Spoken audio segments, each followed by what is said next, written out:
Halo anak-anak sekalian, bertemu kembali dengan Mem Henny di sini ya. Nah, kali ini kita akan lanjutkan pembelajaran yang kemarin ya, masih di tema yang keempat, subtema yang ketiga. Tapi kali ini kita akan lanjutkan di pembelajaran yang keempat sampai dengan yang keenam. Bagaimana, kalian sudah siap? Ya, dan seperti biasa sebelum kalian memulai pelajaran ini, sebaiknya kita berdoa terlebih dahulu. Oke? Oke, kalau sudah berdoa, mari kita belajar. Ya, anak-anakku, sekarang kita akan belajar melanjutkan materi yang kemarin ya. Masih di tema 4 subtema yang ketiga, dan kali ini kita akan bahas pembelajaran yang keempat sampai dengan keenam. Kita akan pelajari tentang pelajaran PPKN ya, di mana ada beberapa contoh sikap cinta tanah air ya. Bagaimanakah contoh sikap cinta tanah air itu? Yang pertama, bangga sebagai bangsa Indonesia. Yang kedua, menjaga nama baik tanah air Indonesia. Yang ketiga, menggunakan hak pilih dalam pemilu. Yang keempat, menjunjung tinggi hukum dan pemerintahan. Yang kelima, aktif berpartisipasi dalam pembangunan nasional. Yang keenam, menuntut ilmu dengan sungguh-sungguh. Yang ketujuh, melestarikan kebudayaan Indonesia. Yang kedelapan, menjaga kelestarian lingkungan. 9, menciptakan kerukunan antar umat beragama. Dan yang ke-10, hidup rukun dan gotong royong. Nah, ke-10 tadi adalah contoh sikap cinta tanah air ya. Nah, ini bisa kalian wujudkan ya. Ini bisa kalian wujudkan. Kalian bisa memiliki sikap cinta tanah air seperti yang sudah Mem jelaskan tadi. Lanjut. Nah, bagaimanakah manfaat mencintai produk dalam negeri itu? Ya, kemarin kita sudah membahas tentang mencintai produk dalam negeri. Nah, berikut ini ada beberapa manfaat mencintai produk dalam negeri. Manfaat yang pertama, produksi dalam negeri bisa meningkat. Yang kedua, menambah besar skala usaha dalam negeri. Yang ketiga, menambah jumlah investasi di Indonesia.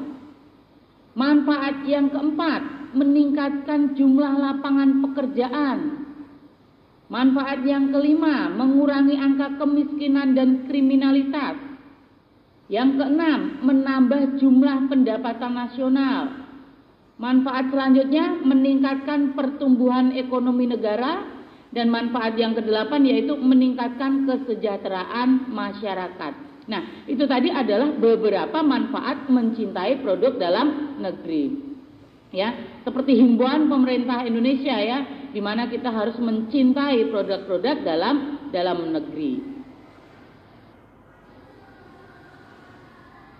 Dari PPKN kita beralih ke SBDP, di mana kemarin juga kita sudah bahas tentang brosur tentang cinta-cinta produk dalam negeri ya. Nah, sekarang kita akan pelajari lagi poster ya. Poster adalah jenis reklame yang terdiri atas tulisan dan gambar yang menarik. Nah, bagaimana langkah-langkah membuat poster? Ya, berikut ini adalah langkah-langkah membuat poster. Yang pertama, menentukan tema ya, menentukan tema atau topik dan tujuan pembuatan. Jadi temanya itu apa? Harus disesuaikan dengan tujuan pembuatan poster tersebut. Yang kedua, membuat kalimat singkat dan jelas yang bersifat mensugesti atau mengajak pembaca supaya pembacanya itu tertarik dengan poster yang kita buat. Lalu langkah yang ketiga yaitu menggunakan gambar yang menarik. Nah, gambarnya itu dibuat sedemikian rupa sehingga bisa menarik minat pembaca ya. Oke. Terus yang berikutnya menggunakan warna yang kontras ya. Warnanya juga harus kontras ya supaya menarik juga. Yang berikutnya menggunakan media yang tepat. Nah, itu tadi adalah langkah-langkah membuat poster. Sebelumnya di materi-materi yang di subtema yang sebelumnya itu kita juga sudah pernah mempelajarinya ya, tentang cara pembuatan poster. Lalu yang berikutnya yaitu slogan. Apa itu slogan? Slogan adalah semboyan atau moto yang terdiri dari serangkaian kata-kata singkat tetapi menarik, yang tujuannya adalah untuk menyampaikan informasi kepada publik. Nah, contoh slogan. Kita akan memberikan sebuah contoh slogan yang berisi tentang ungkapan cinta tanah air ya, sesuai dengan apa yang sedang kita pelajari ini adalah tentang cinta tanah air ya. Nah, bagaimana kalimat slogannya? Kalian bisa menggunakan kalimat aku cinta Indonesia. Ya. Kalian juga bisa menggunakan kalimat satu nusa, satu bangsa, satu bahasa Indonesia. Lalu kalian juga bisa menggunakan kalimat Pancasila pemersatu bangsa.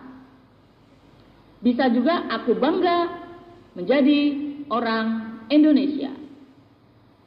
Dan bisa juga kalian bisa membuat sebuah slogan dengan ungkapan cinta tanah air, misalnya 100% cinta Indonesia ya. Nah, ini hanya beberapa contoh saja yang memberikan, dan kalian mungkin bisa membuat contoh sendiri ya dengan kalimat yang kalian buat sendiri. Jelas ya anak-anakku?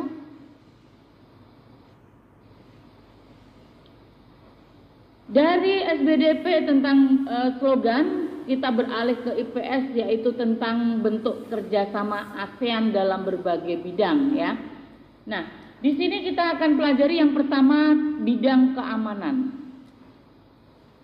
Dalam bidang keamanan, pembentukan komunitas keamanan ASEAN akan memperkuat ketahanan kawasan ASEAN. Yang kedua, mendukung penyelesaian konflik secara damai atau jalur diplomasi. Yang ketiga, terciptanya perdamaian dan stabilitas di kawasan ASEAN untuk membangun ekonomi, sosial, dan budaya. Nah, ini adalah bentuk kerjasama ASEAN dalam bidang keamanan. Lalu di bidang ekonomi. Di bidang ekonomi yaitu membuka pusat promosi ASEAN untuk perdagangan, investasi, dan pariwisata. Bisa juga menyediakan cadangan makanan pokok ya, terutama beras ya. Yang berikutnya membangun proyek-proyek industri ASEAN. Dan yang berikutnya lagi menciptakan Preference Trading Arrangement atau PTA yang menentukan tarif rendah untuk beberapa jenis barang komoditas ASEAN. Nah, itu tadi di bidang ekonomi. Lalu di bidang politik. Ya, bagaimana bentuk kerjasamanya di bidang politik? Di bidang politik yang pertama, ASEAN sepakat untuk menyelesaikan segala permasalahan melalui meja perundingan. Yang kedua, ASEAN sepakat untuk menjadikan kawasan Asia Tenggara sebagai kawasan bebas nuklir. Ya, itu adalah bentuk kerjasama di bidang politik. Terus, yang di bidang budaya. Ya, di bidang budaya yang pertama, tukar menukar pelajar dan mahasiswa. Nah, itu di bidang budaya. Pemberantasan buta huruf, program tukar menukar acara televisi antar negara ASEAN, temu karya pemuda ASEAN, festival lagu ASEAN. Nah, itu semua adalah bentuk kerjasama di bidang budaya. Nah, sekarang bentuk kerjasama yang di bidang sosial, apa saja kira-kira? Ya, di bidang sosial yang pertama, pencegahan narkoba dan penanggulangannya. Yang kedua, penanggulangan bencana alam. Yang ketiga, perlindungan terhadap anak cacat atau disabilitas. Yang keempat, pemerataan kesejahteraan sosial masyarakat. Itu tadi adalah beberapa bentuk kerjasama ASEAN di dalam berbagai bidang ya. Ada bidang politik, bidang keamanan, bidang sosial ya.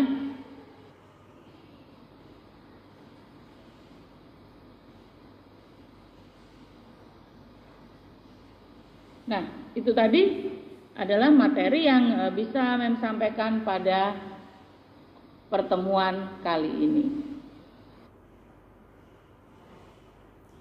Nah, anak-anakku sekalian, bagaimana pembelajaran kita hari ini? Ya, tentunya kalian harus tetap semangat ya, meskipun masih di pandemi ini, kita tetap harus semangat dalam belajar ya, karena menuntut ilmu itu sangat bermanfaat untuk kita semua. Ya, anak-anak sekalian, semoga pembelajaran kita pada kali ini bermanfaat untuk kita semua. Ya, dan pesan selalu tetap jaga kesehatan, jaga kebersihan selalu, dan jangan lupa berdoa. Oke, sampai bertemu kembali di pertemuan yang berikutnya. Bye-bye.